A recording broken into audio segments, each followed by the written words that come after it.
Historia de la filosofía, por Nicolás Abagnano, volumen 3, 80, parte sexta. La filosofía del romanticismo. Capítulo 9. Marx. 611. La dialéctica. La necesidad del paso de la sociedad capitalista a la sociedad comunista es, según Marx, de naturaleza dialéctica. Más aún, es la misma dialéctica.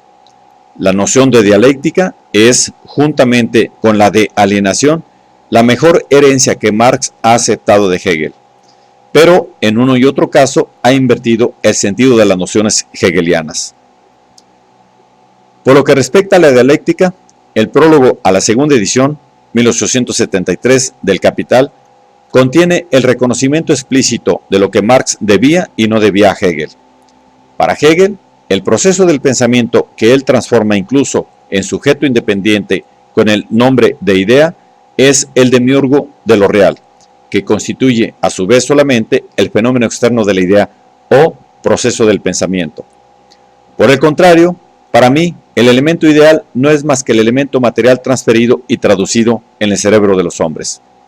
La mistificación a que se somete la dialéctica en las manos de Hegel no quita en modo alguno que él haya sido el primero en exponer amplia y conscientemente las formas generales del movimiento de la misma dialéctica. En él, esta se halla invertida.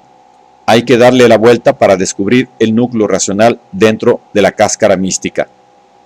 En su forma racional, la dialéctica incluye, en la comprensión positiva del estado de cosas existentes, la comprensión de la negación del mismo, la comprensión de su ocaso necesario porque concibe toda forma de venida en el fluir del movimiento y, por tanto, desde su lado transeúnte, porque nada la puede intimidar, siendo ella crítica y revolucionaria por esencia. De este fragmento se deduce que, para Marx, primero, la dialéctica es un método para comprender el movimiento real de las cosas, no las abstracciones conceptuales. Segundo, este método consiste en comprender no solo el estado de cosas existente, sino también la negación del mismo.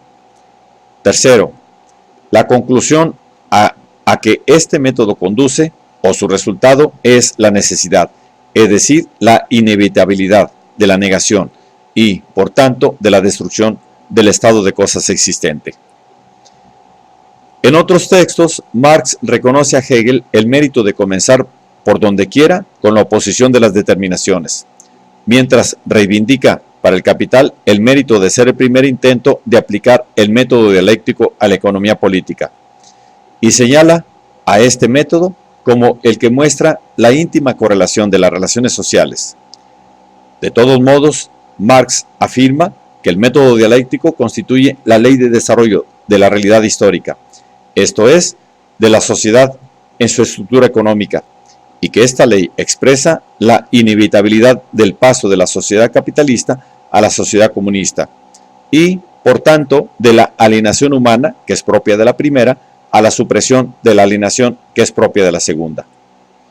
En cambio, a Marx le resulta extraño un fundamento esencial de la dialéctica de Hegel, aquel por el cual sus fases, al no ser solamente realidades empíricas o históricas, sino momentos de un proceso eterno que es el de la autoconciencia, son eternas como esta misma conciencia.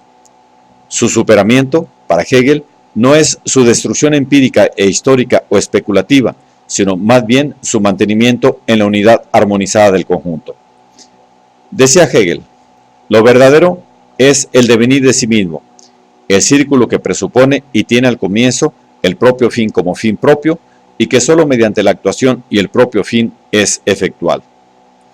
Y en este sentido afirmaba que lo verdadero es lo entero y que del absoluto se debe decir que él mismo es esencialmente resultado y que solo en el fin es lo que es en verdad. En el fin, en el resultado, no solo se superan, sino que se conservan los momentos precedentes, que constituyen el entero con el mismo título, es decir, con la misma necesidad que los finales. Naturalmente, en la doctrina de Marx no hay nada parecido, como tampoco hay nada que se parezca a la unidad o síntesis de los opuestos en que Hegel descubre el momento tercero y decisivo de la dialéctica. Lo que verdaderamente se conserva de la dialéctica hegeliana en la interpretación de Marx es únicamente la necesidad del paso de una fase determinada a su negación, así como la exigencia genérica de comprender toda fase o determinación en su correlación con fases o determinaciones diversas y eventualmente negativas de la misma. Esta última es legítima exigencia metodológica, pero a la que difícilmente puede aplicarse el término de dialéctica, que abunda en toda su larga historia en determinaciones muy distintas. Así, pues, la herencia más específica que Marx ha recibido de Hegel puede reconocerse en el concepto de la necesidad de la historia, es decir, de la inevitabilidad de su resultado negador de la sociedad capitalista y desalienante.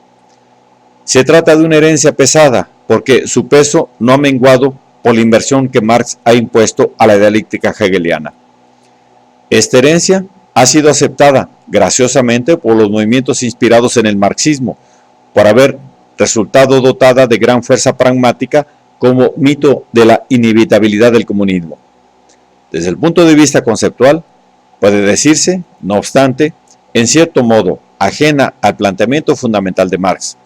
Este, como ya se ha visto, ha mantenido siempre que el hombre y la historia son el producto de la libertad, por cuyo medio el hombre se construye a sí mismo, y ha visto en el desenlace de la historia la afirmación definitiva de la libertad humana.